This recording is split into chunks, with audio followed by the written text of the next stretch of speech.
नमस्कार, बहुत स्वागत है आप सभी का। जी उत्तर प्रदेश उत्तराखंड देख रहे हैं आप। आपके साथ मैं हूं नलिनी पांडे। सबसे पहले बड़ी खबर प्रयागराज से फिर से छलका है सपा एमएलए आजम खान का दर्द। बड़ी खबर आपको बताएं कि इशारों में अखिलेश यादव पर आजम खान का तंज। राजभर के एसी वाले बयान के सवाल पर बोले आजम, मैंने भी कभी अखिलेश यादव को धूप में खड़ा नहीं देखा। आजम के बयान से एक बार फिर से सियासी हलचलें तेज होती हुई नजर आ रही है और आजम खान का अखिलेश पर इसे तंज ही माना जा रहा है। ये बड़ी खबर आपको बता रहे हैं इस वक्त की अहम जानकारी, जहां पर प्रयागराज में एक बार फिर से सपा एमएलए आजम खान का दर्द छलका है और उन्होंने इशारों में अखिलेश यादव पर तंज कस दिया है। क्योंकि आपको याद होगा कि ओपी राजभर ने एसी वाले बयान पर तंज कसा था अखिलेश यादव पर। अब उसी को लेकर भी आजम खान भी कह रहे हैं। गुफरान हमारे सहयोगी तमाम जानकारी के साथ हमारे साथ जुड़ गया, उन्हीं का रुख कर लेते हैं। गुफरान, ओपी राजभर के बयान के बाद अब आजम खान भी कह रहे हैं कि मैंने भी कभी अखिलेश यादव को धूप में खड़ा नहीं देखा। देखिए, बिल्कुल इस फहरिस्त में, क्योंकि राजभर लगातार इस तरीके की बातें कहते रहे हैं कि अखिलेश यादव को ग्राउंड पे आना चाहिए, जमीन पर आना चाहिए। कमरे में जो बैठ करके एसी के कमरे में वो ठंडी जो हवाएं ले रहे हैं, इससे समाजवादी पार्टी को नुकसान हो रहा है। इस बयान के बाद अभी जो माहौल था वो समाजवादी पार्टी के भीतर गर्म था, लेकिन अब इसमें जो और गर्मी डाली है वो आजम खान ने डाली है। आजम खान का जो कद है समाजवादी पार्टी के सबसे बड़े नेताओं में है, मुलायम सिंह के बाद। ऐसे में आजम खान का जब ये बयान आया है तो इस बयान के अपने मायने हैं, क्योंकि उन्होंने इस बयान को उस समय दिया है जब वो जेल से छूट के बाहर आए और दो लोकसभा के जो उपचुनाव हुए, चाहे रामपुर का हो, आजम खान का जो गढ़ था, या फिर आजमगढ़ जो समाजवादी पार्टी मुलायम सिंह और अखिलेश यादव का गढ़ कहा जाता था, दोनों जो किले हैं वो ध्वस्त हुए हैं। और उसके बाद आजम खान का ये बयान आया है।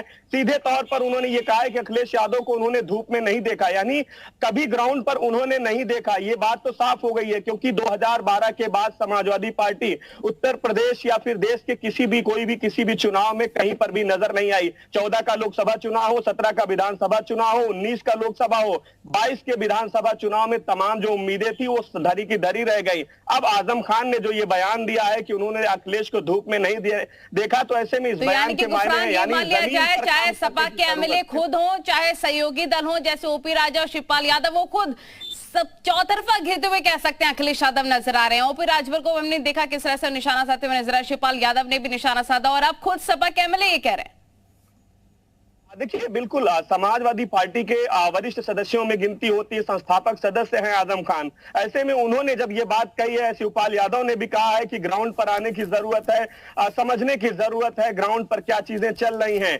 ऐसे में अब आजम खान का जो नाम इस फहरिस्त में जुड़ा है वो कोई नया नहीं है। तमाम इसके पहले भी जो समाजवादी पार्टी के नेता रहे हैं वो इस तरीके के लेकिन एक और बड़ी बात यहाँ पर ये देखने को मिल रही है गुफरान के, आपको याद होगा कि जब ओपी राजभर ने कहा था कि एसी कमरों से बाहर निकलने की जरूरत है तो अखिलेश यादव ने कहा था कि हमें किसी की नसीहत की जरूरत नहीं है। अब सपा एमएलए का तो नसीहत लेंगे अखिलेश यादव। हाँ, देखिए, बिल्कुल निश्चित तौर पर ये बयान जब समाजवादी पार्टी के नेता आजम खान का है तो इसको समझने की जरूरत जरूर होगी, क्योंकि उन्होंने गठबंधन के सहयोगी हैं उनके ओपी राजभर, उनके बयान को तो उन्होंने एक तरीके से सिरे से नकार दिया, ठुकरा दिया। लेकिन आजम खान ने जब ये बयान दिया है तो इस बयान पर रिएक्शन क्या होगा ये फिलहाल अभी थोड़ा सा वक्त का इंतजार जरूर करना होगा। लेकिन इस बयान के, आजम खान के मायने, इस बयान को आसानी और हल्के में नहीं लिया जा सकता। ये बयान जिस समय आया है वो एक तरीके से कहा जा सकता है कि ना ही चुनावी माहौल है, ना ही अभी हाल फिलहाल में कोई चुनाव होने हैं। ऐसे समय में जब आजम खान का ये बयान आया है तो कहीं ना कहीं से इसके मायने हैं, इसके मतलब हैं, यानी अखिलेश यादव ग्राउंड पर कहीं नहीं है। इस बात को आजम खान ने महसूस किया है, अभी उन्होंने ये बयान दिया। लेकिन शिवपाल यादव लगातार इस बात को लेकर के कहते आए हैं, चाहे विधानसभा चुनाव के पहले की बात हो या विधानसभा चुनाव के बाद। ओपी राजभर ने जब आजमगढ़ उपचुनाव में समाजवादी पार्टी को करारी शिकस्त मिली तो सीधे तौर पर लगातार उन्होंने सीधे निशाना साधा अखिलेश यादव पर, कहा कि वो एसी कमरे में हवा खाते रहे, ठंडी हवाएं लेते रहे, लूडो खेलने तक की बात कही। और उसके बाद जब तमाम समाजवादी पार्टी के जो नेता थे वो सीधे निशाना साधते नजर आए, ये कहे कि ओम प्रकाश राजभर की सलाह की जरूरत नहीं है, वो सिर्फ हमारे एक सहयोगी है, सहयोगी के तौर पर रहना चाहे तो रहे। लेकिन अब आजम खान ने जब ये बयान दिया है तो इस बयान अब यही देखना इंपॉर्टेंट है गुफरान की, इसका रिएक्शन क्या होगा और आजम खान के बयान पर बीजेपी क्या कहती है और समाजवादी पार्टी के मुखिया क्या कहते हैं। बहुत शुक्रिया आपका तमाम जानकारी साझा करने के लिए।